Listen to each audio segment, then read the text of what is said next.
Breaking tonight, a monster hurricane turns deadly, and its track could take the storm to the U.S. Growing pressure on President Biden after that debate debacle as the president now agrees to an exclusive interview with ABC News later this week. And sentencing delayed in former President Trump's hush money case. First, the most powerful July hurricane ever in the Atlantic, now taking aim at Jamaica. Beryl claiming at least 6 lives already.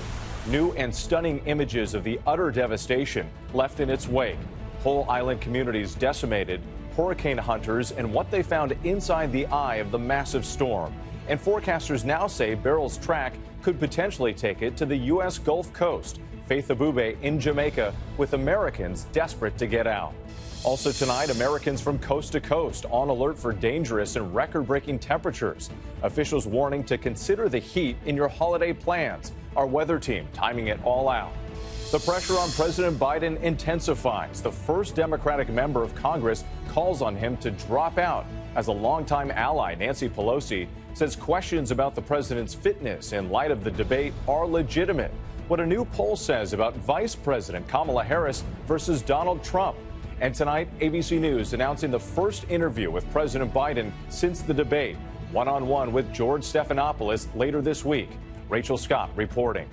A New York judge delays former President Trump's sentencing in his hush money case, one day after the Supreme Court's landmark decision on presidential immunity. What that ruling could mean for this case and others against the former president. Aaron Katersky from New York.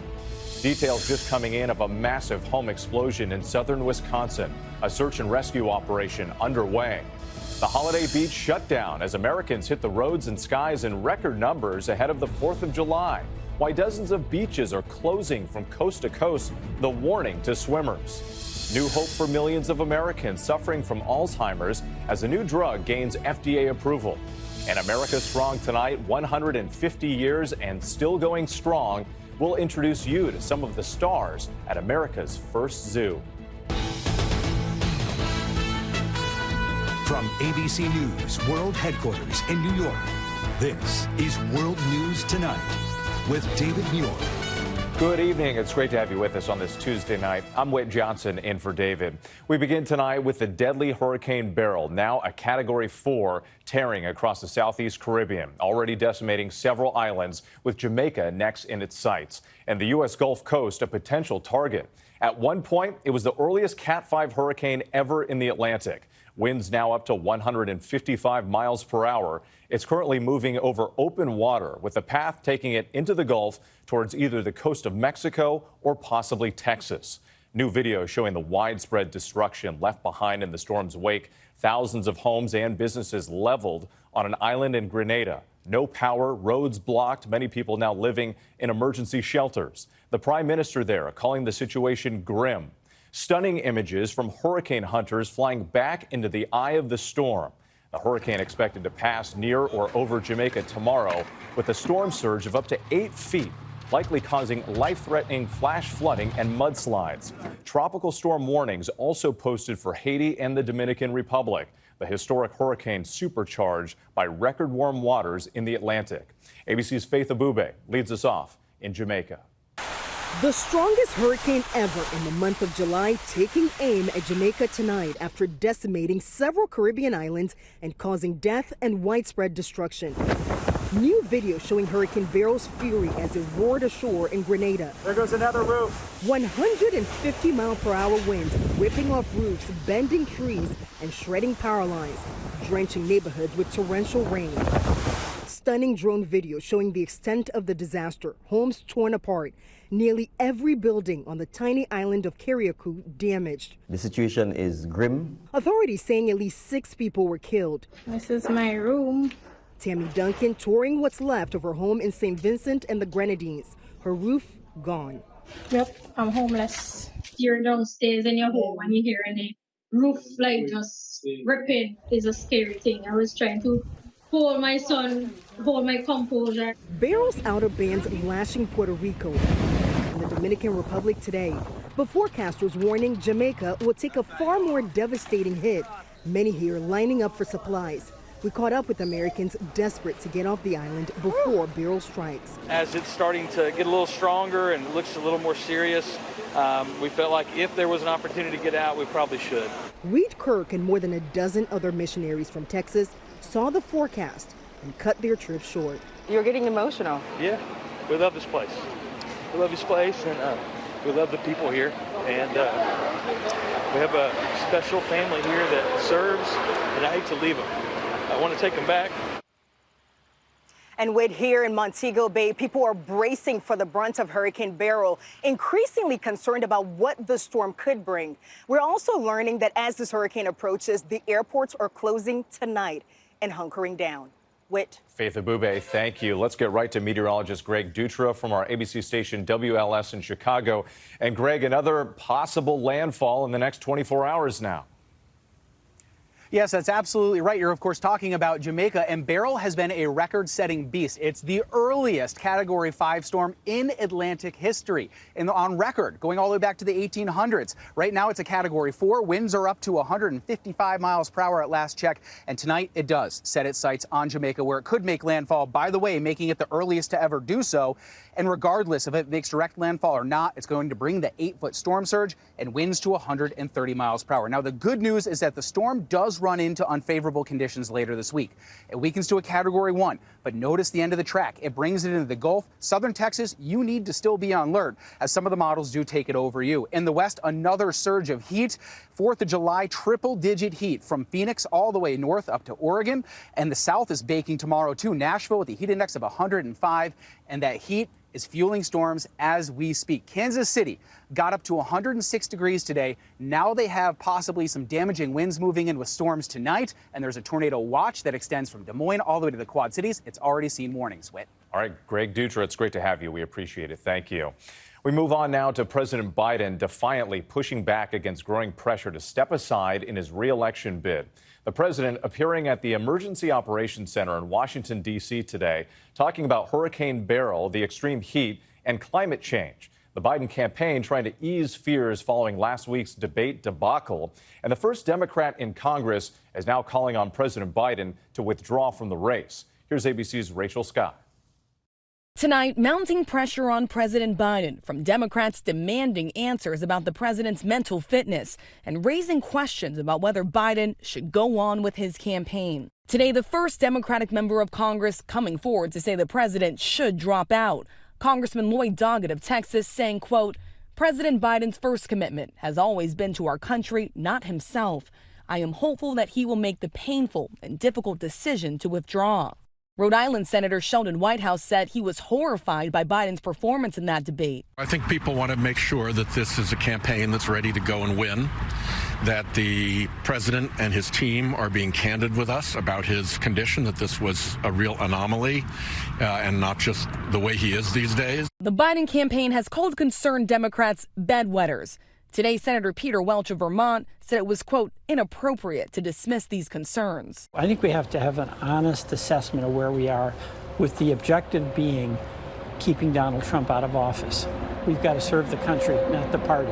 And today, former House Speaker Nancy Pelosi called the questions about the president's fitness legitimate. I think it's a legitimate question to say, is this an episode or is this a condition? So we asked the White House. Pelosi said it's a legitimate question to ask if this is an episode or is this is a condition. Which one is it? Well, what I can tell you is that he had a cold and a bad night. I would not see this as an episode.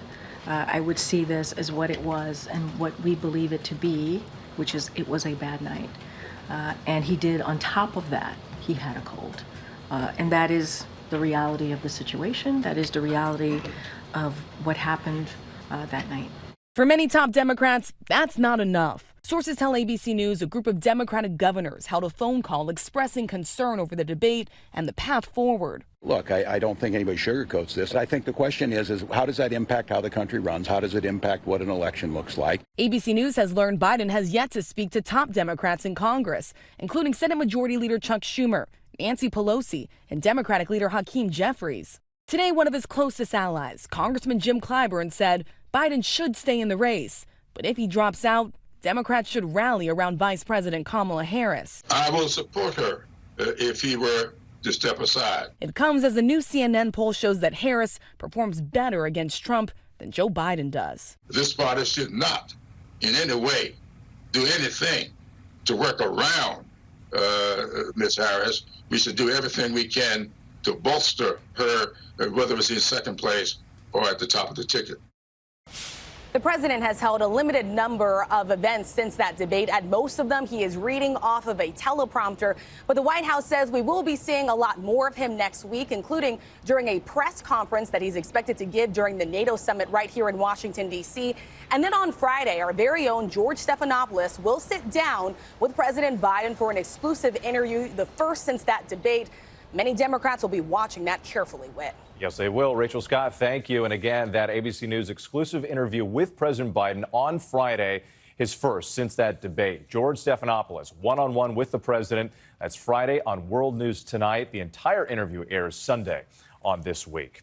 Now to former President Donald Trump, wasting no time trying to capitalize on the Supreme Court's historic ruling concerning presidential immunity.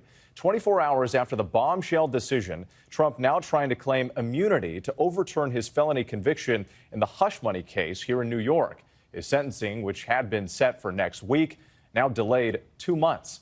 Here's ABC's Aaron Katersky.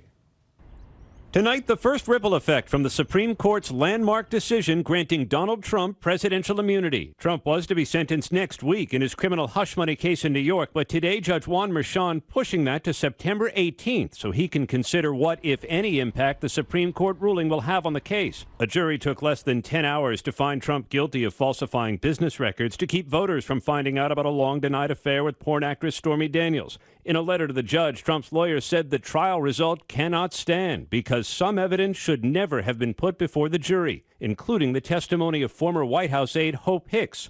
In its ruling, the Supreme Court declared testimony or private records of the president or his advisors may not be admitted as evidence at trial. Prosecutors did not object to the delay, writing, "Although we believe defendants' arguments to be without merit, we do not oppose his request."